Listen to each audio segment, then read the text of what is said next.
Coming now to the sunnah al-Jumu'ah. تفضل. Chapter 203, Sunnah of Friday Prayer. Abdullah ibn Umar, may Allah be pleased with them both, reported, I performed along with the Prophet sallallahu alaihi wasallam 2 rak'ah after the Jumu'ah prayer. Al-Bukhari and Muslim.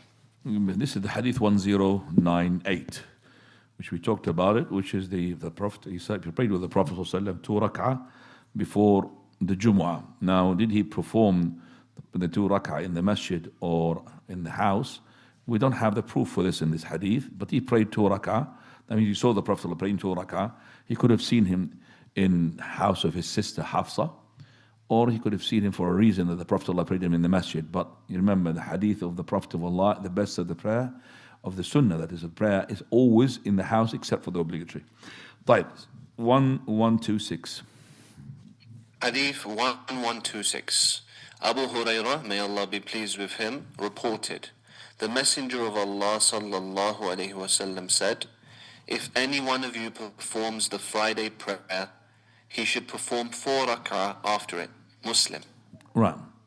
Here the Prophet ﷺ is saying, إِذَا صَلَّى أَحَدُكُمْ, if anyone to pray the Jumu'ah, then let him pray after it 4 rak'ah. This hadith, don't you ever think that this is compulsory. This hadith is voluntary, is a supererogatory prayer. And this also is being used ignorantly by those people who believe that because the Jumu'ah liman sabaq, the Jumu'ah for the one who is first. So in order to make sure that you are having Jumu'ah counted, because it had to be for one masjid in your area, the one who is first. This is the one who's going to take the Jumu'ah, and the others will not be able to get the Jumu'ah. So for the sake of that, to be on the safe side, let's pray 4 rak'ah, which is this is the obligatory to compensate for the 2 Jumu'ah. And that is, of course, ikhwani, from the bid'ah, from the innovation, the heresies. طيب, this one, we know that the Prophet of Allah, if he said that to pray 4 rak'ah, then we not have the hadith of Abdullah ibn Umar just a minute ago, where he says that I prayed with the Prophet, how many rak'ah? 2 rak'ah. If he had commanded to do 4 rak'ah, he made 2 rak'ah. That means makes this hadith with his action to be recommended. 1127. Hadith 1127. Ibn Umar, may Allah be pleased with them both, reported, the Prophet sallallahu alaihi wasallam would not perform any salah after the Friday prayer till he had returned to his house. He would then perform 2 rak'ah there. Muslim. So here, this hadith, we combine it for the hadith that which is the beginning of this chapter title. So here, hadith Abdullah ibn Umar. So we know now that the Prophet of Allah, he used to pray the 2 rak'ah where? At the house. Before we didn't know, it was at the house, or in the masjid. But here it says that he prayed the 2 rak'ah in the house. And that is to say it is permissible for the person to pray 2 rak'ah in the house, or to pray what? 4 rak'ah in the house. So you could pray 2 rak'ah, you could pray 4 rak'ah. Most important to think it is that it's in the house. You no problem to pray it in the masjid if you can't go to the house, because you're staying here, for example. But the 2 sunnah, 4 sunnah in the house. Now, there is some details came from Ibn al-Qayyim rahimahullah in Zad al-Ma'ad, where he said, if it is in the masjid, it's 4 rak'ah, if it's in the house, 2 rak'ah. Our Sheikh al-Albani said that it's got no foundation. That's not something that you can deduce from this ahadith. If you pray it in the masjid, it's 4 rak'ah. If you pray it in the house, it's 2 rak'ah. No. The general principle is the best of the prayer is your prayer at the house, unless it is obligatory. And this includes as well the 2 sunnah on the 4 sunnah, which is after the Jumu'ah. You'll find this discussion of Sheikh Al-Albani in his book Tamamul Minna fi at-Ta'liqi ala Fiqh as-Sunnah. The following chapter. Is it the following chapter? Chapter 204. No. Desirability. Just before we leave, just work. before we say something, because all the prayers we talked about 2 sunnah before, 2 sunnah after, for example. This Jumu'ah now, 2 sunnah or 4 sunnah after, correct? But we didn't talk about the sunnah before. So this is the only prayer that it hasn't got any sunnah before. We said for Dhuhr and Asr even, and Maghrib and Isha, 2 sunnah before, and of course the sunnah of the Fajr is always before. There's no sunnah after. Fajr is no sunnah after. You're not supposed to pray anything after the Fajr unless you haven't prayed the two sunnah before.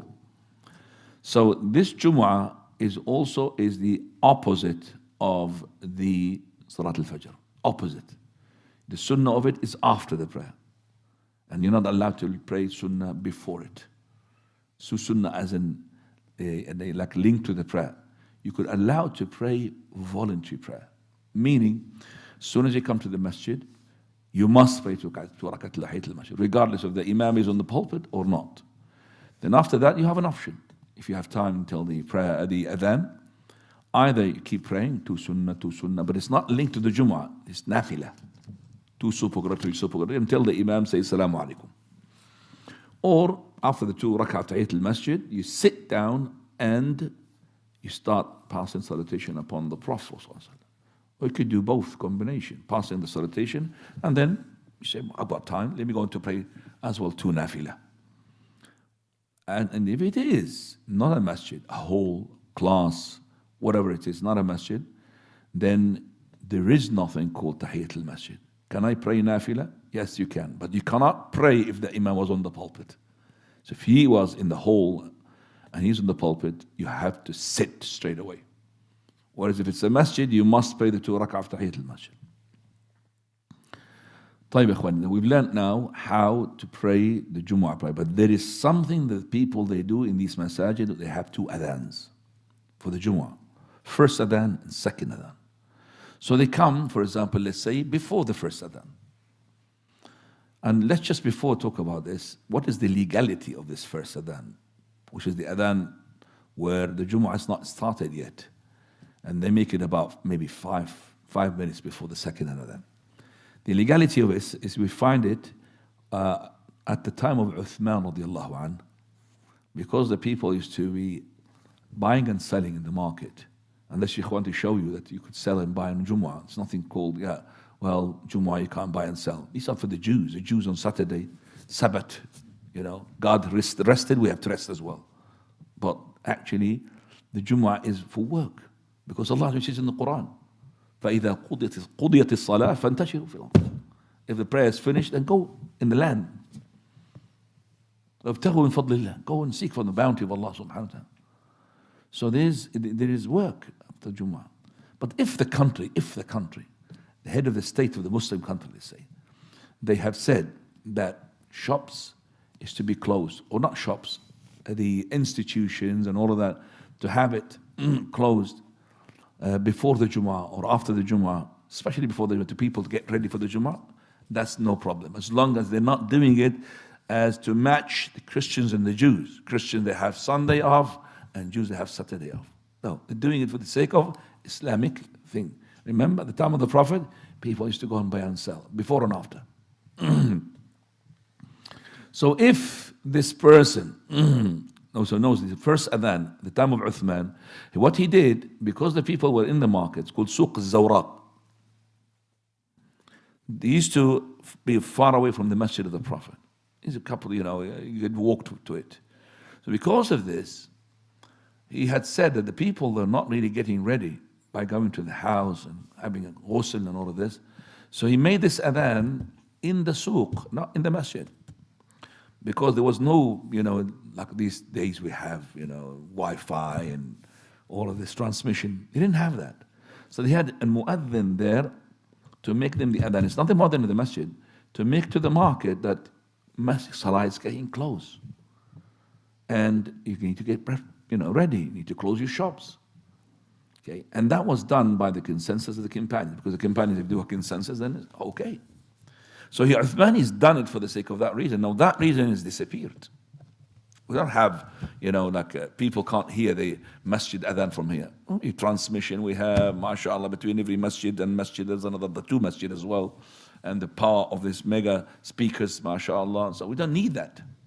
So because of this, as Ibn al-Qayyim had said, rahimahullah, there is no need for this adhan because it's not correct. But still some of the masajid, they do them. Actually, back home, I haven't heard a masjid that they make only one adhan. It's one of the two adhans. I don't know if in Pakistan as well, the same thing.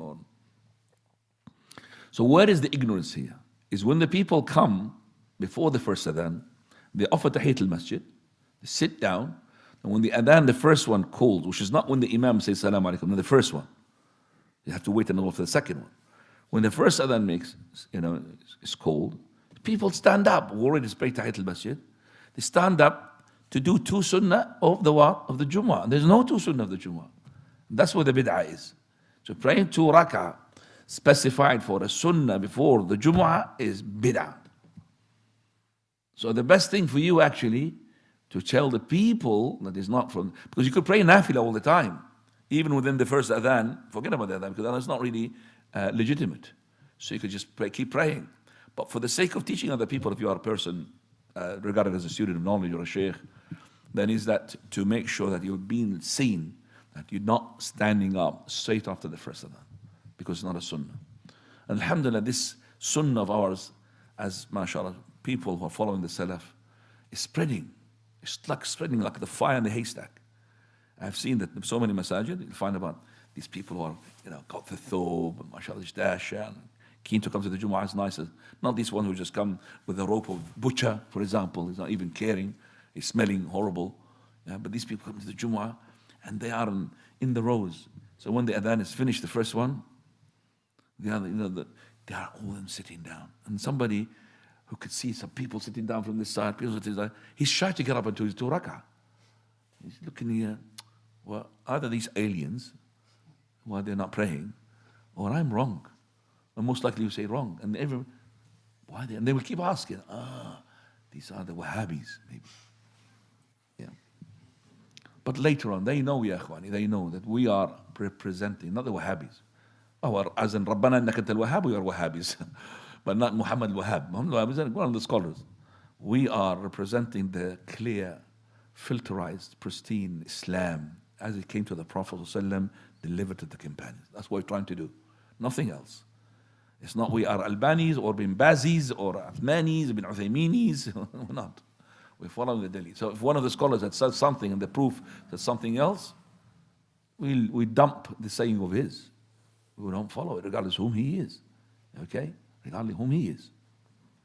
So Sheikh Ibn Uthaymeen said something, rahimahullah, in terms of al-ulu. The scholars refuted him. And nobody follows it. But when he said al-ulu is ulu, and they say dhati, ulu, what was that? Ulu haqiqi. Ma'anawi maybe? No. Don't say something when you're not sure, Ahmed. Ulu, ma'iyya. أحسنت المعية. He said المعية ذاتية. معية means that is with Allah Azza wa Jal. We know that المعية حقيقية when it's real, but it's معية علمية with the knowledge. Allah is with us, but not ذاتية with his essence, because الرحمن على العرش استوى. So he's been refuted. He said this back in the 1980s. I remember that.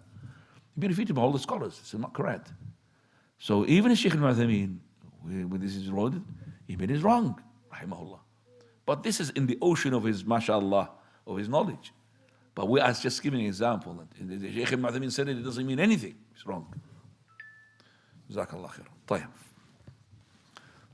This is so we could just emphasize in the bid'ah of specifying 2 rak'ah before the Jumu'ah. I myself, when I arrive sometimes a bit late, still before the khutbah, but I arrive in the masjid, which has got 2 adhans. And this is important, just remember now. So the people who arrive at the time, just at the adhan of the first one, what do? Okay, they wait for the adhan to finish, and then they do Tahiyat al-Masjid. Do you understand that? You should not. Because you don't want to say to the people, there's 2 sunnah here. So pray with the adhan is going on. Also, which is worse, you arrive at the second adhan. You need to Tahiyat al-Masjid. Because if you sit not a masjid, you must sit. But it's Tahiyat al-Masjid.